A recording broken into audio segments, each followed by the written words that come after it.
士們，今日我哋喺呢度咧做一個悼念6·4嘅活動。時間過咗20年啦，時間好長，但我哋永遠都唔會忘懷，因為嗰種傷痛，嗰種傷痛咧係我哋畢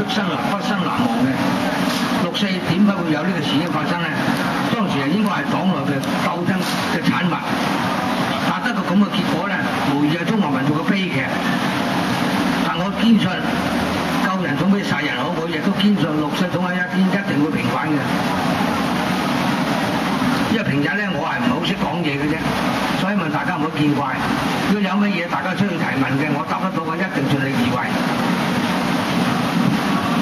我覺得嗰班英雄應該俾人知。而家我哋請徐巴閉議員。首先咧就喺呢度咧都向陸哥係表達一個好大嘅敬意。事實上咧當時陸哥所起到嘅歷史嘅作用，同埋起到當時嘅呢個救人嘅作用咧，就真係好令人敬佩，而且係一個好大嘅勇氣，同埋亦係要有個準備付出一切嘅嗰種咁嘅勇氣。呢啲咧就唔係我哋普通人可以有咁嘅承擔，有咁嘅勇氣嘅。所以呢樣嘢咧就即係令我係畢生呢個敬佩嘅。咁講翻下呢個6·4嘅事件裏邊咧，即係我哋睇到其實就係話中國政府咧長期都處喺一個野蠻嘅管治嘅狀態下，就等於好似而家呢個緬甸嘅軍政府，佢係同樣嘅野蠻。咁但係咧喺6·4嗰段時間裏面咧，反而係一個好大嘅晴天。我哋見到咧，當時喺北京嗰啲人，無論小偷好，無論好多嘅即係作奸犯科嘅人都好，或者甚至一啲貪官都好，佢當時咧突然間係全部成個社會都係一個革面洗心嘅一種咁嘅氣氛，一種咁嘅狀態，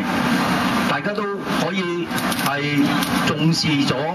個社會嘅大家嘅共同嘅想一種盼望嘅社會咧就即刻係一個美好嘅明天出現嗰種盼望。當時咧呢種嘅氣氛咧係籠罩住每一個人，亦係將一啲人嘅一啲罪惡係洗滌㗎。但係咧就可惜到後來就因為一啲李鵬啊、鄧小平佢哋啲少數嘅人，佢哋維持佢哋自己嘅